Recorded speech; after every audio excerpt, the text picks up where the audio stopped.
मित्र राष्ट्रपति मैक्रो, दोनों देशों के डेलीगेट्स, मीडिया के साथियों, नमस्कार। पेरिस जैसे खूबसूरत शहर में इस गर्मजोशी भरे स्वागत के लिए मैं राष्ट्रपति मैक्रो का आभार प्रकट करता हूं। फ्रांस के लोगों को राष्ट्रीय दिवस के लिए बहुत बहुत शुभकामनाएं भी देता हूं।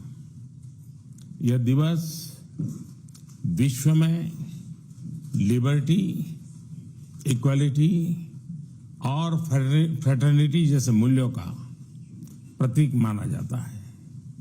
ये मूल्य हमारे दो लोकतांत्रिक देशों के संबंधों का भी एक महत्वपूर्ण आधार है। आज मुझे इस उत्सव में मुख्य अतिथि के रूप में शामिल होने का गौरव मिला। मुझे खुशी है कि इस अवसर की शोभा और गरिमा बढ़ाने के लिए भारत की तीनों सेनाओं की टुकड़ियों ने भाग लिया। भारतीय राफेल एयरक्राफ्ट का फ्लाई पास भी हम सब ने देखा। हमारी नौसेना का जहाज भी फ्रांस के पोर्ट पर मौजूद था, यानी जल, थल, नभ। हमारे बढ़ते सहयोग की एक शानदार तस्वीर हमें एक साथ देखने को मिली। कल राष्ट्रपति मैक्रो ने मुझे फ्रांस के सर्वश्रेष्ठ राष्ट्रीय पुरस्कार से सम्मानित किया। यह सम्मान 140 करोड़ भारतवासियों का सम्मान है। फ्रेंड्स, हम अपनी स्ट्रेटेजिक पार्टनरशिप की 25वीं वर्षगांठ मना रहे हैं। बीते 25 वर्षों के मजबूत आधार पर हम आने वाले 25 वर्षों के लिए रोड मैप तैयार कर रहे हैं। इसमें बोल्ड और महत्वाकांक्षी लक्ष्य निर्धारित किए जा रहे हैं। भारत के लोगों ने भी इस कालखंड में एक विकसित देश बनाने का संकल्प लिया है। इस यात्रा में हम फ्रांस को एक नेचुरल पार्टनर के रूप में देखते हैं। 2 दिनों में हमें आपसी सहयोग के सभी क्षेत्रों पर विस्तार से बात करने का अवसर मिल रहा है। आर्थिक संबंधों को और सुदृढ़ करना हमारी साझा प्राथमिकता है। Renewable energy, green hydrogen, artificial intelligence, semiconductors, cyber, digital technology जैसे अनेक क्षेत्रों में सहयोग बढ़ाने के लिए हम नए इनिशिएटिव्स की पहचान कर रहे हैं। भारत के यूपीआई यानी यूनिफाइड पेमेंट्स इंटरफेस को फ्रांस में लॉन्च करने पर समझौता हुआ है। हम दोनों देशों के स्टार्टअप और इनोवेशन इकोसिस्टम को आपस में जोड़ने पर बल दे रहे हैं। समान विचारधारा वाले देशों के साथ मिलकर हमें टेक्नोलॉजी सप्लाई चेन्स के लोकतंत्रीकरण के लिए लगातार काम करना चाहिए। क्लाइमेट चेंज और पर्यावरण सुरक्षा हमारी साझा और मुख्य प्राथमिकता रही है।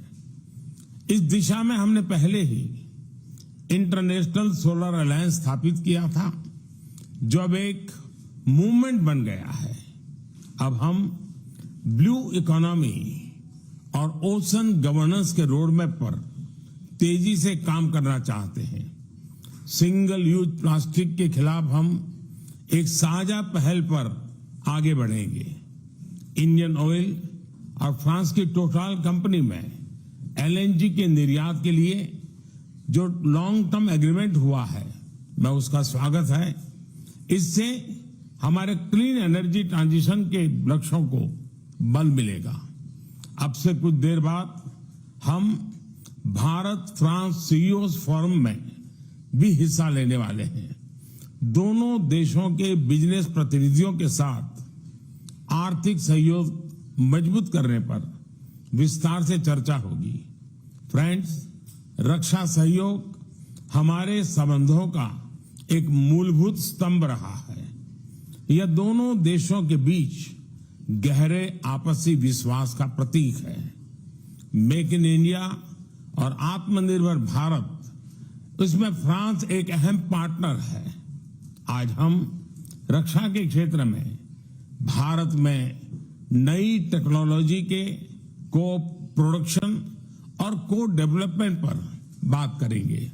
सबमरीन हो या फिर नौसेना के जहाज, हम चाहते हैं कि मिलकर केवल अपनी ही नहीं, तीसरे मित्र देशों की जरूरतों को भी पूरा करने के लिए हम काम करें।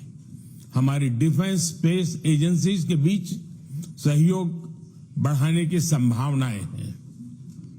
फ्रांस की कंपनियों द्वारा MRO facilities, spare parts, helicopter के लिए इंजन का प्रोडक्शन भी भारत में किए जाने पर हम आगे बढ़ रहे हैं। हम इसमें हमारे सहयोग को और सशक्त करने पर बल देंगे। सिविल न्यूक्लियर क्षेत्र में सहयोग को आगे बढ़ाते हुए हम small and advance modular reactors में सहयोग की संभावना पर चर्चा करेंगे। आज भारत में चंद्रयान के सफल लॉन्च पर पूरा भारत उत्साहित है। यह हमारे वैज्ञानिकों की बहुत बड़ी उपलब्धि है। अंतरिक्ष के क्षेत्र में भारत और फ्रांस का पुराना और गहरा सहयोग है। हमारी स्पेस एजेंसीज के बीच नए समझौते हुए हैं। इसमें सैटेलाइट लॉन्च सर्विसेज, समुद्र और धरती के तापमान और वातावरण को मॉनिटर करने के लिए तृष्णा सैटेलाइट बनाने का काम शामिल है। Space based maritime domain awareness जैसे क्षेत्रों में भी हम अपना सहयोग बढ़ा सकते हैं। फ्रेंड्स, भारत और फ्रांस के बीच लंबे समय से गहरे पीपल टू पीपल कांटेक्ट रहे हैं। हमारी आज की चर्चाओं से ये संबंध और मजबूत होंगे। हम फ्रांस के दक्षिण में मार्से शहर में नया भारतीय कॉन्सुलेट खोलेंगे।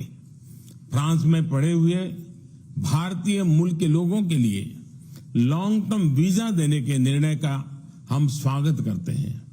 हम फ्रांस के विश्वविद्यालयों को भारत में अपने कैंपस स्थापित करने के लिए आमंत्रित करते हैं। दिल्ली में बनाए जाने वाले नए राष्ट्रीय म्यूजियम में फ्रांस एक पार्टनर के रूप में जुड़ रहा है। अगले वर्ष पेरिस में होने वाले ओलंपिक्स के लिए सभी भारतीय एथलीट्स बहुत ही उत्सुक हैं। इसके सफल आयोजन के लिए मैं राष्ट्रपति मैक्रोन और उनकी पूरी टीम को शुभकामनाएं देता हूं। फ्रेंड्स, आज हम कई महत्वपूर्ण वैश्विक मुद्दों पर भी चर्चा करेंगे। इंडो पैसिफिक के रेजिडेंट पावर्स के रूप में इस क्षेत्र में शांति और स्थिरता के लिए भारत और फ्रांस की विशेष जिम्मेदारी है। हमारे सहयोग को एक रचनात्मक स्वरूप देने के लिए हम इंडो पैसिफिक कोऑपरेशन रोडमैप पर काम कर रहे हैं। Indo Pacific triangular development cooperation fund के प्रस्ताव पर भी दोनों पक्ष में ट्रायंगुलर डेवलपमेंट कोऑपरेशन फंड के प्रस्ताव पर भी दोनों पक्ष में चर्चा में है। इससे पूरे क्षेत्र में स्टार्टअप्स और इनोवेशन को बढ़ावा देने के नए अवसर खुलेंगे। भारत के इंडो पैसिफिक ओशन इनिशिएटिव में फ्रांस द्वारा मैरीटाइम रिसोर्स पिलर को लीड करने के निर्णय का हम स्वागत करते हैं। फ्रेंड्स, कोविड महामारी और यूक्रेन संघर्ष के प्रभाव पूरे विश्व पर पड़े हैं। ग्लोबल साउथ के देशों पर इनका विशेष रूप से नकारात्मक प्रभाव पड़ा है। यह चिंता का विषय है। इन समस्याओं के समाधान के लिए सभी देशों का एकजुट होकर प्रयास करना आवश्यक है। हमारा मानना है कि सभी विवादों का समाधान डायलॉग और डिप्लोमेसी के माध्यम से होना चाहिए। भारत स्थायी शांति की बहाली में योगदान देने के लिए तैयार है। आतंकवाद के विरुद्ध लड़ाई में भारत और फ्रांस हमेशा साथ रहे हैं। हम मानते हैं कि क्रॉस बॉर्डर टेररिज्म को समाप्त करने के लिए ठोस कार्रवाई की आवश्यकता है। इस दिशा में सहयोग बढ़ाने पर दोनों देश सहमत हैं। राष्ट्रपति मैक्रो इस वर्ष G20 समिट के दौरान आपका भारत में स्वागत करने के लिए मैं और सभी भारतवासी बहुत ही उत्सुक हैं। एक बार फिर आपकी मित्रता और मुझे दिए गए आदर सत्कार के लिए मैं आपका बहुत बहुत धन्यवाद करता हूं।